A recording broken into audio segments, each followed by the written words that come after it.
السلام علیکم ورحمۃ اللہ وبرکاتہ۔ الحمد للہ وکفیٰ والصلاة والسلام علی عباد الذین اصطفیٰ اما بعد۔ حاضرین محترم، عزیز دوستو، ساتھیوں اور محترم بزرگوں، جیسا کہ آپ احباب کے علم میں ہے، گروپ میں بھی ہم نے شیئر کیا تھا کہ چونکہ آج کا جو درس ہے یا آج کا جو دن ہے وہ ہمارا عقیدے کے حوالے سے ہوتا ہے، اور عقیدے کی کتاب اصول الثلاثہ جس کا آخری موضوع چل رہا تھا، لیکن ہمارے جو محترم فضیلت الشیخ ابو محمد حفظہ اللہ تعالیٰ وہ سفر پہ ہیں عمرے کے، تو تھوڑا سا ہم نے اس ہفتے میں چینج کیا ہے۔ آج کے دن میں اپنی کلاس لے رہا ہوں، اور انشاءاللہ جو آج کا جو درس ہے وہ شیخ محترم انشاءاللہ جمعرات کو کریں گے، یعنی باقی ترتیب وہی ہے، بس جمعرات کا درس آج اور آج کا درس جمعرات کو انشاءاللہ۔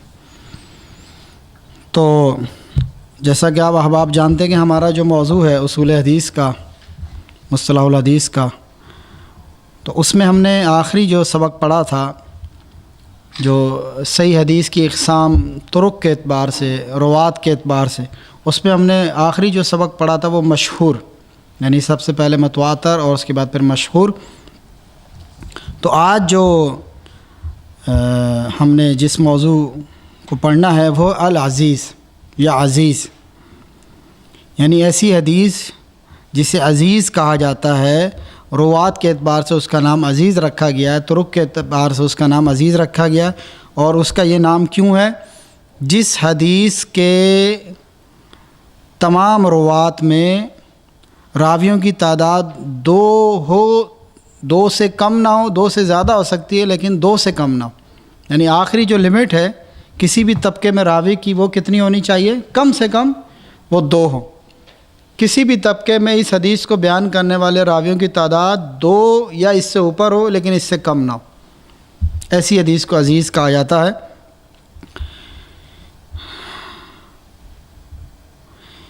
یعنی جس حدیث کے روات تمام طبقات میں دو ہوں، یا کسی طبقے میں دو سے زیادہ ہوں اور کسی میں دو رہ جائیں، خواہ باقی طبقات میں دو سے زائد ہوں لیکن کسی بھی طبقے میں دو سے کم نہ ہوں، ایسی حدیث کو جو ہے وہ حدیث عزیز کہا جاتا ہے۔ مشہور میں آپ نے پڑھا تھا کہ 3 یا اس سے زیادہ ہوں، اس سے کم نہ ہوں مشہور، اور متواتر میں پڑھا تھا کہ وہ تو بہت بڑی تعداد ہو۔ یہ یعنی درجہ بدرجہ روات کے اعتبار سے حدیثوں کی درجہ بندی یا کیٹیگری، متواتر پھر مشہور، اور اب نمبر ہے عزیز کا، وہ حدیث جس میں راویوں کی تعداد کسی بھی طبقے میں دو سے کم نہ ہو، خواہ دو سے زیادہ ہو کسی طبقے میں، خواہ کسی میں دو رہ جائے لیکن دو سے کم نہ ہو۔ یعنی خبر عزیز وہ ہے کہ ہر ایک طبقے میں اس کے راوی کم سے کم دو ہوں، باقی اگر کسی مقام میں دو سے زائد ہو جائیں تو کوئی مذاکرہ نہیں، کیونکہ اس موضوع میں جو علم حدیث کا جو فن ہے اس میں اعتبار عقل ہی کا کیا جاتا ہے، یعنی جو آخری جو حد ہوتی ہے اس کا اعتبار کیا جاتا ہے، اوپر ہوں تو کوئی مسئلہ نہیں لیکن کم سے کم جو ہے وہ، یعنی اب اس کے طبقات نبی کریم صلی اللہ علیہ وسلم سے، صحابہ سے لے کر جو محدث ہیں، جو حدیث کو روایت کرنے والے بخاری مسلم کے جو مؤلفین ہیں، امام بخاری، امام مسلم، ان سے پہلے صحابی سے لے کر درمیان میں جتنے طبقات ہیں، صحابی ہے، تابعی ہے، تبع تابعی ہیں، پھر اس کے بعد ائمہ اور محدثین ہیں، جتنے لوگ ہیں طبقات ہیں نا، تو کسی بھی طبقے میں صحابہ بیان کرنے والے، ممکن ہے کہ ایسی حدیث ہے کہ جس کو کئی صحابہ بیان کرنے والے ہیں، پھر اس کے بعد تابعین آ گئے، ممکن ہے کہ کسی طبقے میں یعنی جس حدیث کی ہم بات کر رہے ہیں، کوئی بھی ایسی حدیث، صحابی بہت سارے ہیں، دو سے زیادہ ہیں، لیکن تابعی جو ہیں وہ اس حدیث کو بیان کرنے والے دو ہی ہوں، یا تبع تابعی دو ہوں، یا صحابی ہی دو ہوں، آگے اس کی مثالیں آئیں گی، لیکن دو سے کم نہ ہو، کیونکہ اگر دو سے کم ہوا تو پھر یہ عزیز کے درجے سے نکل کے غریب کے درجے میں چلا جائے گا، پھر اس سے جو نچلا درجہ ہے حدیث کی قسم باعتبار روات اور طرق کے، اس میں پھر یہ اگر راوی دو سے بھی کم ہوا، کسی طبقے میں ایک ہی رہ گیا، تو پھر وہ عزیز کے درجے سے نکل کے حدیث غریب کے درجے میں وہ حدیث چلی آتی۔ درجہ بندی ہے یہ روات کی تعداد کے اعتبار سے۔ تو خبر صحیح کے لیے عزیز ہونا جمہور کے نزدیک شرط نہیں، خبر صحیح کے لیے عزیز ہونا جمہور کے نزدیک شرط ہے. اس سے کیا مطلب ہے؟ کیا سمجھے عبد الرحمن بھائی؟ یہ تمہاری کلاس ہے نا، تو کلاس کا ماحول ہونا چاہیے، درس تو نہیں ہے. خبر صحیح کے لیے یا حدیث صحیح کے لیے اس کا عزیز ہونا جمہور کے نزدیک شرط نہیں. اس کا مطلب یہ ہے کہ اگر کسی طبقے میں 2 سے کم کو راوی ہو جائیں، یعنی ایک ہی رہ جائے، لیکن وہ حدیث بھی صحیح کے اس میں شمار میں آ سکتی ہے. یعنی یہ ضروری نہیں ہے صحیح حدیث کے لیے کہ وہ لازمی راوی 2 ہی ہوں، اس سے کم نہ ہو. اگر اس سے کم ہوئے تو حدیث صحیح نہیں. یعنی حدیث کی صحت کے لیے عزیز ہونا شرط نہیں. اگر غریب بھی ہو جائے تو وہ بھی صحیح کے کھاتے میں آ جاتی. بات سمجھ میں آ گئی؟ یہ ہے اس لفظ کا مطلب کہ خبر صحیح کے لیے عزیز ہونا جمہور کے نزدیک شرط نہیں، یعنی اکثریت کے نزدیک. بعض کے نزدیک شرط ہے، لیکن جمہور یعنی اکثریت جو علماء محدثین ہیں، اس فن کے جو ماہر، ان کے نزدیک حدیث غریب ہونا یہ شرط نہیں. اگر حدیث عزیز ہونا شرط نہیں اگر غریب ہو جائے، راوی کی تعداد 2 سے بھی کم ہو جائے، 1 بھی ہو جائے کسی طبقے میں، لیکن باقی اس کی شرائط اگر صحیح کی ٹھیک ہیں تو وہ حدیث صحیح ہوگی. بات سمجھ میں آ گئی؟ البتہ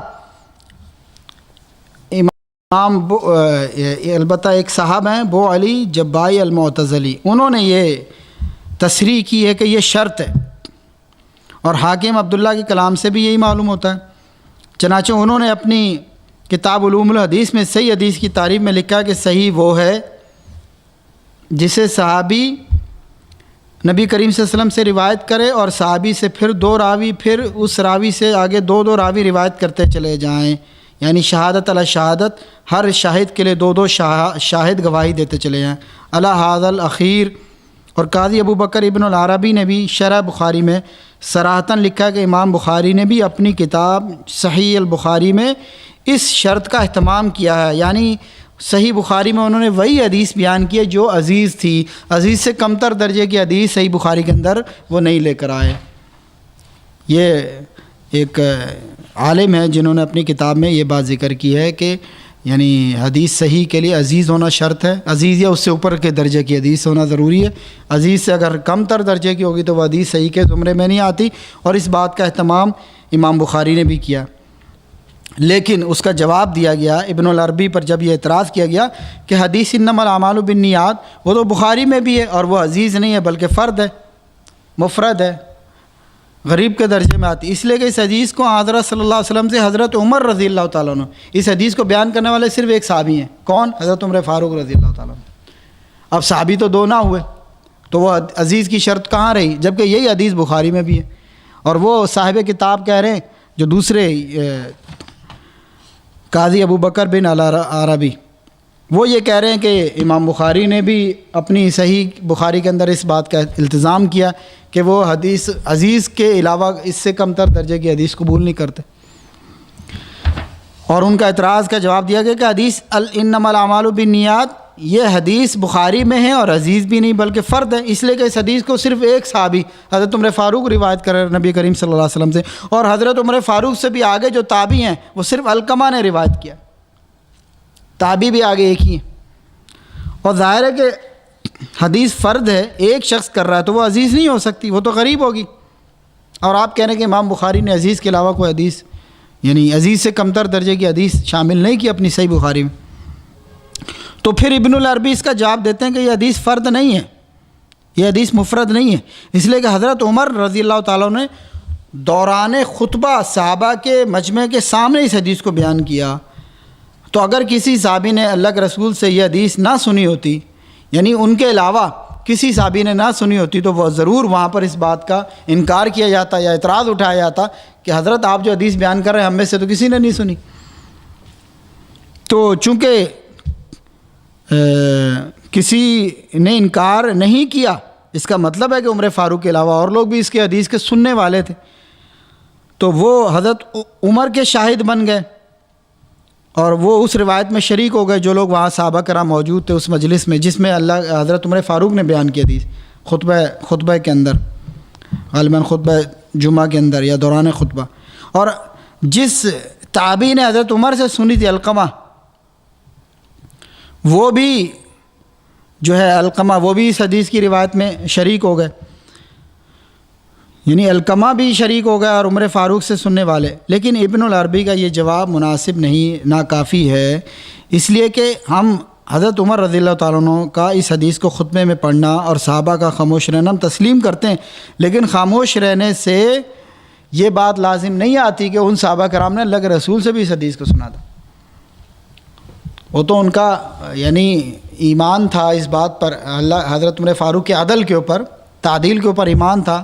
حضرت عمر فاروق کو عادل تصور کرتے تھے، صحیح راوی تصور کرتے تھے، اس لیے جب حضرت عمر فاروق نے بیان کی وہ اس پر خاموش ہو گئے۔ صحابہ کا خاموش ہونا اس بات کی دلیل نہیں ہے کہ انہوں نے بھی یا ان میں سے کچھ لوگوں نے بھی اللہ کے رسول سے یہ حدیث سنی تھی، یہ کوئی دلیل نہیں ہے۔ بھائی ایک عادل اور صاحب صحت شخص کوئی بیان کرتا، سننے والے سن کے چپ ہو جاتے ہیں، اس کا مطلب یہ نہیں کہ انہوں نے یہی بات کہیں اور سے بھی سنی، یا انہوں نے بھی اس بیان کرنے والے نے جس سے سنی تو سامنے والوں نے بھی اس فرد سے سنی اس لیے وہ خاموش ہو گئے، نہیں۔ مثال کے طور پہ میں آپ کو کوئی بات بیان کر رہا ہوں، آپ کو اگر مجھ پر اعتماد ہے کہ شیخ طیب صاحب صحیح بات کریں گے تو آپ سن کے چپ رہیں گے، یا آپ کا چپ رہنا یہ دلیل نہیں ہے کہ میں نے جس سے سنی آپ نے بھی اس سے یہ بات سنی۔ کیا خیال ہے؟ بات سمجھ میں آ گئی؟ دوسری دلیل، اگر تسلیم بھی کر لیا جائے کہ اس حدیث کی روایت میں حضرت عمر اور علقمہ دونوں کے شریک موجود ہیں، مگر محمد بن ابراہیم جو علقمہ سے روایت کرتے ہیں اور یحییٰ بن سعید جو محمد بن ابراہیم سے روایت کرتے ہیں، تو بقول معروف محدثین ان کا تو کوئی شریک ہی نہیں، وہ خود ایک ایک راوی ہیں بیان کرنے والے اپنے اپنے طبقات میں۔ یعنی پھر اسی حدیث کو آگے کے درجوں میں بھی بیان کرنے والے لوگ ایک ایک ہیں، اگر آپ ان کا مان لیں گے تو سب کا مانیں گے کیا؟ البتہ ابن رشید کا یہی قول صحیح ہے کہ جو ابن العربی نے دعویٰ کیا ہے کہ امام بخاری نے اپنی کتاب صحیح بخاری کے اندر صرف عزیز ہی کی حدیثیں رکھی ہیں، تو ان کے دعوے کو باطل کرنے کے لیے صحیح بخاری کی پہلی حدیث ہی کافی۔ یہ آپ کو یہ بھی معلوم ہونا چاہیے، صحیح بخاری کی پہلی حدیث، صحیح بخاری کی کتاب جامع صحیح البخاری کی یہ جو حدیث ہے انما الاعمال بالنیات، یہ سب سے پہلی حدیث، کیونکہ یعنی انسان کے تمام اعمال کا دار و مدار ہی نیت پر ہے، نیت درست ہوگی تو باقی معاملات ٹھیک ہوں گے۔ تو امام بخاری بھی اپنی کتاب کی سب سے پہلے حدیث اسی کو لے کر آئے، سب سے پہلی حدیث ہی اس کو لے کر، اور پہلی حدیث ہی جو ہے وہ عزیز کے درجے کو نہیں پہنچتی، کیونکہ اس میں بعض طبقات میں راویان کی تعداد 2 سے کم ہے، یعنی ایک ہے، جیسے حضرت عمر فاروق، ان سے آگے بیان کرنے والے علقمہ۔ اسی طرح ابن العربی نے حضرت عمر رضی اللہ تعالیٰ عنہ کی روایت کے علاوہ اور احادیث کے بارے میں بھی کیے گئے اعتراضات کا جواب دیا، مگر وہ بھی تسلی بخش نہیں ہے۔ ابن العربی کے برعکس ابن حبان نے یہ دعویٰ کیا ہے کہ کوئی صحیح حدیث ایسی نہیں، ابن حبان نے بھی دعویٰ کیا کہ کوئی صحیح حدیث ایسی نہیں کہ جس کے راوی جو ہے وہ شروع سے آخر تک 2 ہی ہوں، اور میں کہتا ہوں کہ ابن حبان کا دعویٰ اگر اس سے یہ مراد ہے کہ ایسی حدیث جس کے روایت 2 ہی شخص اوپر سے لے کر آخر تک کرتے ہوں نہیں پائی جاتی تو تسلیم کیا جا سکتا ہے، لیکن حدیث عزیز جس کے ہر طبقے میں کم از کم 2 راوی ہوتے ہیں یہ تو موجود ہے۔ یعنی ابن حبان کہتے ہیں کہ ایسی کوئی حدیث ہی نہیں ہے کہ جس میں راویان کی تعداد ہر طبقے میں 2، ایسی کوئی حدیث نہیں، لیکن صاحب کتاب کہتے ہیں کہ حدیث عزیز جس کے ہر طبقے میں کم از کم 2 راوی ہوں یہ تو موجود ہے، چنانچہ حدیث انس جسے شیخین نے اور حدیث ابو ہریرہ جسے بخاری نے روایت کیا اس کو دیکھیے، ان رسول اللہ صلی اللہ علیہ وسلم قال لا یؤمن احدکم حتی اکون احب الی من والدی و ولدہ الی آخر الحدیث۔ اس حدیث کو حضرت انس رضی اللہ تعالیٰ عنہ سے قتادہ اور عبدالعزیز ابن صہیب نے روایت کیا، پھر قتادہ سے شعبہ و سعید نے، اور عبدالعزیز سے اسماعیل بن علیہ اور عبدالوارث نے، پھر ہر ایک سے ایک جماعت نے، کثیر لوگوں نے روایت کیا۔ یعنی ایسی حدیثیں موجود ہیں کہ جن کے ہر طبقے میں جو ہے وہ 2 راویان موجود ہیں، یعنی حدیث غریب کا، حدیث عزیز کا وجود ہے، اگر کوئی اس سے انکار کرتا ہے تو اس کی کم علمی ہے۔ تو یہ تھا صحیح حدیث کی اقسام بحیثیت طرق یا تعداد یا روات کے اعتبار سے، راویان کے اعتبار سے، اس میں المتواتر، المشہور اور العزیز جو آج کا ہمارا موضوع تھا، انشاءاللہ اگلے درس میں ہم پڑھیں گے جو آخری اس کی قسم ہے الغریب یا حدیث غریب. انشاءاللہ اس کا بیان ہم جو ہے وہ اگلے درس میں کریں گے.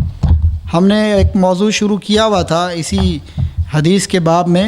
محدثین خصوصاً جو سیاہ ستہ کے محدثین تھے، سیاہ ستہ کے جو مؤلفین تھے، ان کی سوانح حیات یا ان کی حالات زندگی یا ان کی سیرت.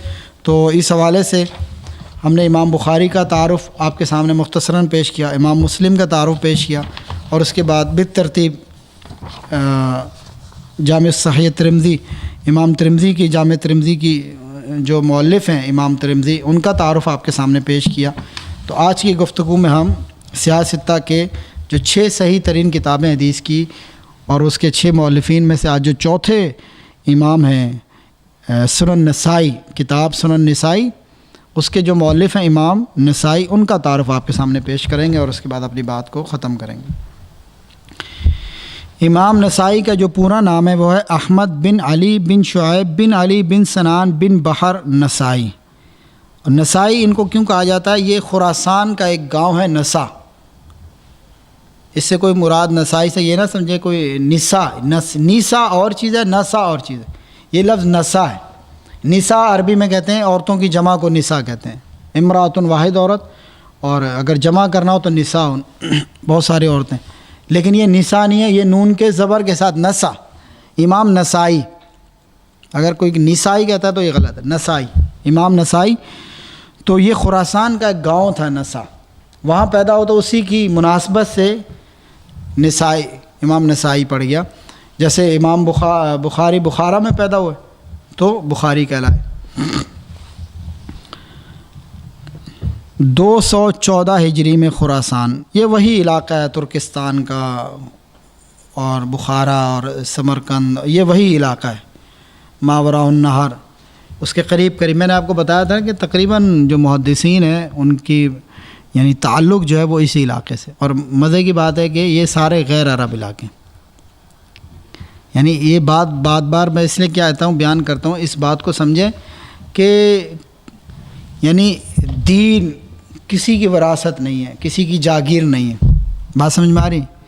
کسی کے گھر کا وہ نہیں ہے. اللہ تعالیٰ جس کو دے دے، جس کو اللہ تعالیٰ توفیق دے دے، جس کو اللہ تعالیٰ عنایت کر دے. ذالک فضل اللہ یؤتیہ من یشاء، یہ اللہ کا فضل ہے، جسے چاہے دے دے. کوئی کہے جی میں عربی ہوں، میرا تعلق عرب سے ہے تو میں یہ ہوں میں وہ ہوں. اللہ کے نزدیک عرب و عجم کی کوئی تفریق نہیں. اللہ تعالیٰ تو ان اکرمکم عند اللہ اتقاکم، تم میں سے مکرم محترم باعزت لوگ اللہ کے نزدیک وہ ہیں جو تقوی میں. تو اللہ نے ان کے دلوں کو اور ان کے یعنی ان کو سمجھا اس قابل، تو اللہ تعالیٰ نے ان کو یہ نعمت عطا کی، حدیث کی خدمت کی نعمت. محدثین کی جماعت یعنی اسی علاقے سے ہے، یہ قریب کے علاقے، اور یہ سارے غیر عرب علاقے. تو علم اور دین کسی کی جاگیر نہیں. جو محنت کرے، جو تقوی کو اختیار کرے، جو کوشش کرے، اللہ تعالیٰ اسے دے دیتا ہے. اللہ اکبر. جیسے کہا جاتا نا کہ قرآن نازل ہوا عرب میں نازل ہوا. یہاں کی خاصیت یہ کہ قرآن یہاں نازل ہوا. اس کو پڑھا یعنی خوبصورت آواز میں پڑھا مصریوں نے، مصر والوں نے. اور اس کی تفسیر جو لکھی وہ اہل ہند نے لکھی. ہندوستان یعنی پاکستان انڈیا مل کر جو ہندوستان تھا، سب سے زیادہ جو تفسیر قرآن کی لکھی گئی نا وہ ہند کے علاقے میں لکھی گئی. ہند سے مراد میری یہ پورا علاقہ ہے، یعنی ہند و پاک تقسیم سے پہلے کا جو علاقہ ہے. تو سب سے زیادہ جو قرآن کی تفسیریں لکھی گئی وہ اس خطے بر صغیر کے اندر لکھی گئی. قرآن کی سب سے زیادہ تفسیریں، یعنی سب سے زیادہ آپ کہہ لیں کہ مفسر جو پیدا ہوئے ہیں وہ اس علاقے میں. اللہ اکبر. تو طلب حدیث کے لیے اس وقت کے تمام علمی مراکز کو انہوں نے چھانا. جتنے بھی اس دور کے معروف علمی مراکز تھے حدیث کے علم کے لیے. خراسان تو اپنا وطن ہی تھا، وہاں بھی جو پتہ چلا جس سے علم حاصل کیا. پھر حجاز، پھر عراق، پھر شام، پھر بصرہ، پھر مصر، جزیرۃ العرب، یعنی ہر منزل تک گئے استفادے کے لیے. حجاز عراق گئے، اس سے بڑھ کے شام، مصر، جزیرۃ العرب کے شیوخ الحدیث اور اساتذہ فن حدیث کی خدمت میں حاضری دی، کوئی جگہ نہیں چھوڑی. 15 برس کی عمر میں پہلے قتیبہ بن سعید بلخی، یہ بھی بلخ انہی کے قریب کا علاقہ ہے، آج کل تو شاید افغانستان میں یہ بلخ کا علاقہ جو ہے، یہ اصل میں افغانستان کے جو شمالی علاقے ہیں، شمالی علاقے، ایک تو اس کا یہ علاقہ جو ہمارے پاکستان کے ساتھ ملتا ہے، پشتون جو بیلٹ ہے، جو اس کا شمالی علاقہ ہے، بدخشاں ہے، تخار ہے، اور یہ اس طریقے سے بلخ وغیرہ، یہ علاقے جو روس کی ریاستوں کے ساتھ ملتے ہیں، اور کچھ اس کے ساتھ ایران کا کچھ علاقہ، اور پھر آگے روس کی ریاست، یہ سارا یعنی ایک خطہ تھا۔ وہ تو بعد میں حدود باؤنڈریز بن گئی، کوئی ایسے بن گئی، کوئی ایسے بن گئی۔ تو کہتے ہیں کہ امام نسائی پہل قتیبہ بن سعید بلخی کے سامنے زانوِ شاگرد تلمس کیا، 1 سال کے قریب یہاں رہے، ان سے حدیث پڑھی۔ اس کے بعد اسحاق بن راہویہ بہت بڑے محدث ہیں، علی بن خشرم، محمود بن غیلان اور ابو داؤد سجستانی، یہ امام ابو داؤد ہیں، ایسے جلیل القدر محدثین کی صحبت اختیار کی، ان سے حدیث پڑھی اور آگے روایت کو بیان کیا۔ امام احمد بن حنبل کے صاحبزادے عبداللہ سے بھی ملاقات ہوئی، ڈائریکٹ امام احمد بن حنبل سے نہیں بلکہ ان کے بیٹے سے ملاقات ہوئی، ان سے بھی علم حاصل کیا۔ ابو علی نیشا پوری نے جن 4 محدثین کو وطن اور سفر میں دیکھا، ان میں امام نسائی کا نام خاص طور پہ قابل ذکر ہے۔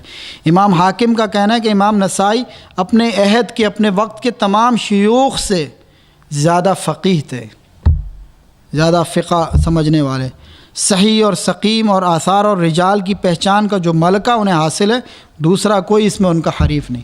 فقیہ سے مراد صرف یہ نہیں، فقہ حدیث کی بھی تفہیم، یہ بھی فقہ الحدیث، اور اصل فقیہ وہی ہوتا ہے جس کا قرآن اور حدیث دونوں پہ گہری نظر ہو۔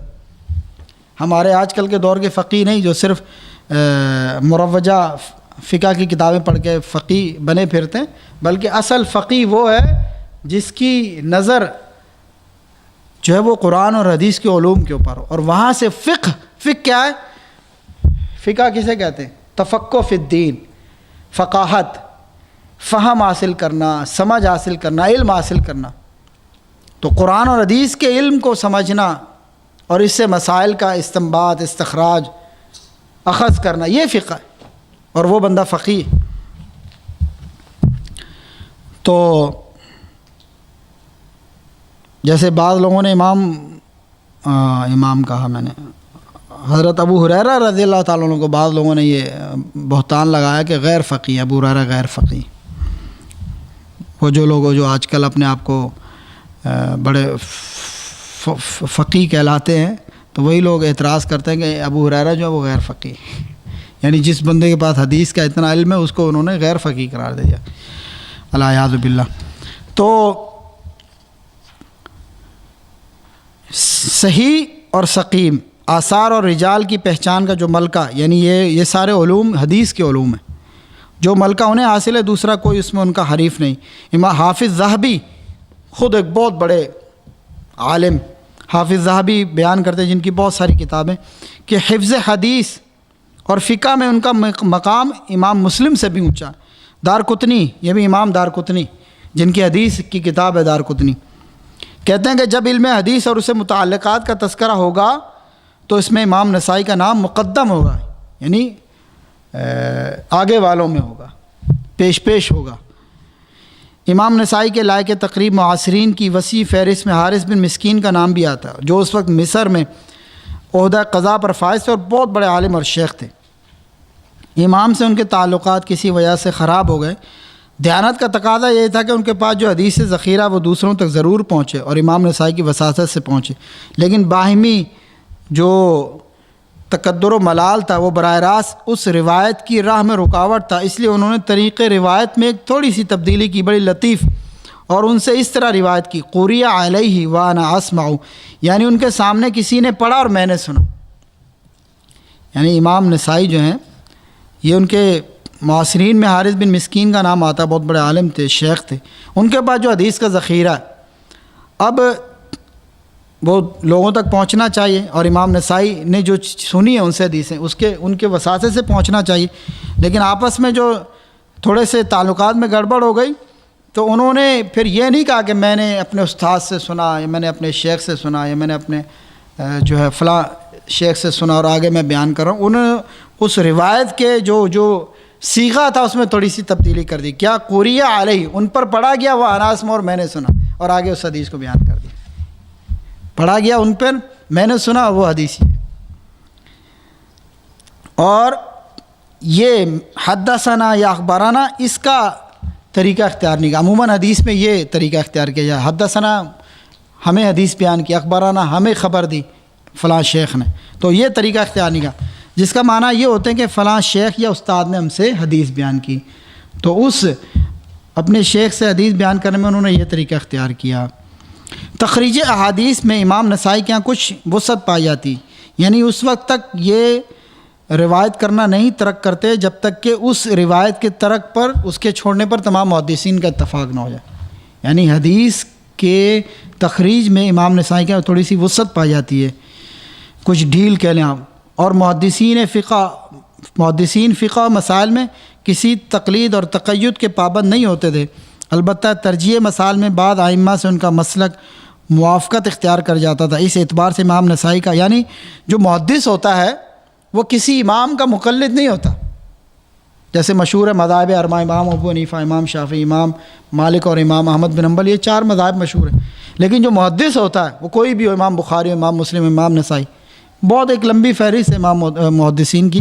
کہتے ہیں کہ محدثین فقہ میں مسائل میں کسی کے مقید یا پابند مقلد نہیں ہوتے تھے، البتہ ترجیح مسائل میں بعض ائمہ سے ان کی رائے کسی امام سے مل گئی.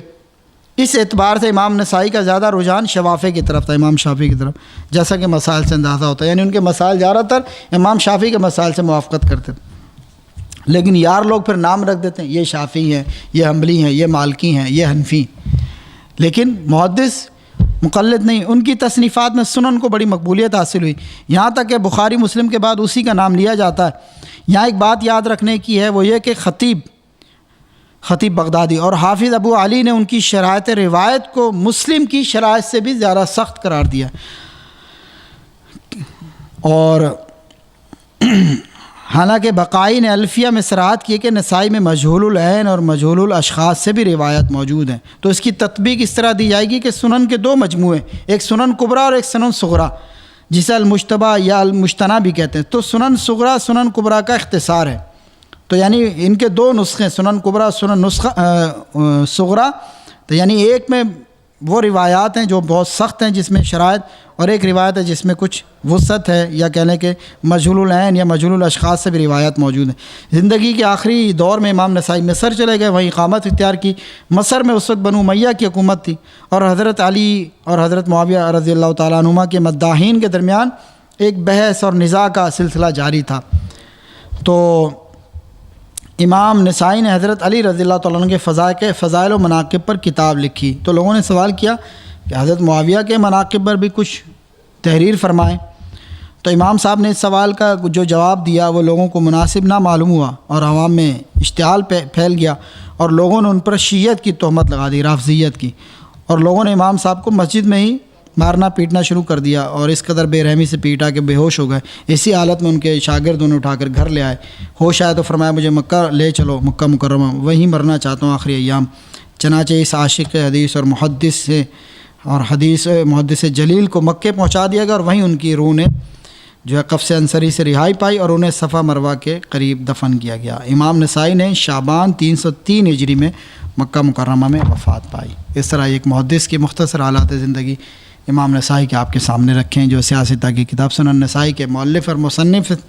انشاءاللہ اسی موضوع کو حیات محدثین، زمان حیات کو، اور اپنا جو موضوع اصول حدیث کو انشاءاللہ اگلے درس کے اندر بڑھائیں گے. اللہ تعالیٰ سے دعا ہے عمل کی توفیق عطا فرمائے. وآخر دعوانا الحمدللہ رب العالمین، والسلام علیکم ورحمۃ اللہ وبرکاتہ.